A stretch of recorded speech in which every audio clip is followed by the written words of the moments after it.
ഞങ്ങളുടെ twin tower.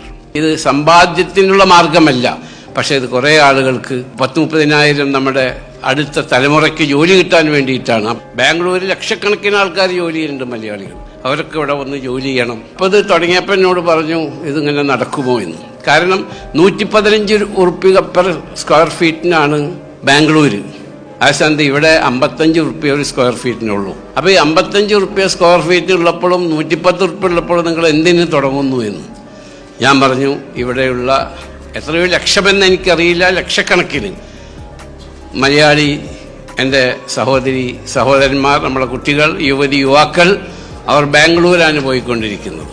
ഇത് 20 കൊല്ലം കൊണ്ട് ഇത് മുതലാവില്ലെങ്കിൽ അവിടെ 10 കൊല്ലം കൊണ്ട് ബാംഗ്ലൂർ തുടങ്ങിയാൽ മുതലാവും. പക്ഷെ എന്നിരുന്നാലും ഈ 35,000 ആളുകൾക്ക് ജോലി കൊടുക്കുക എന്നത്, അതിനുള്ള സാഹചര്യം ഉണ്ടാക്കി കൊടുക്കുക എന്നത്, നമ്മുടെ ഇവിടെ ഒരുപാട് അഭ്യസ്തവിദ്യരായ പ്രത്യേകിച്ച് പെൺകുട്ടികൾ ഇവിടെയുണ്ട്. അവരൊക്കെ പുറത്തുപോയി ജോലി ചെയ്യാന്ന് പറഞ്ഞാൽ അവർക്ക് ബുദ്ധിമുട്ടാണ്. ശ്രീനാരായണ ഗുരുദേവൻ പറഞ്ഞു, ഭിക്ഷയോ ദാനമോ കൊടുക്കുന്നതിനേക്കാൾ തൊഴിലുകൾ കൊടുക്കുന്നത് ഉത്തമമാണ്.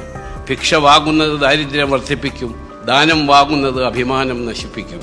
ശ്രീനാരായണ ഗുരുദേവൻ പറഞ്ഞതാണ്. അപ്പോൾ അതിനുള്ള സൗകര്യമാണ് ഇപ്പം നമ്മൾ ഉണ്ടാക്കി കൊടുക്കുന്നത്. ഞങ്ങളുടെ പ്രവാചകനും അത് തന്നെയാണ് പറഞ്ഞത്. ആളുകൾക്ക് ജോലി കൊടുക്കുക, അവർക്ക് ജീവിക്കാനുള്ള സാഹചര്യം ഒരുക്കി കൊടുക്കുക.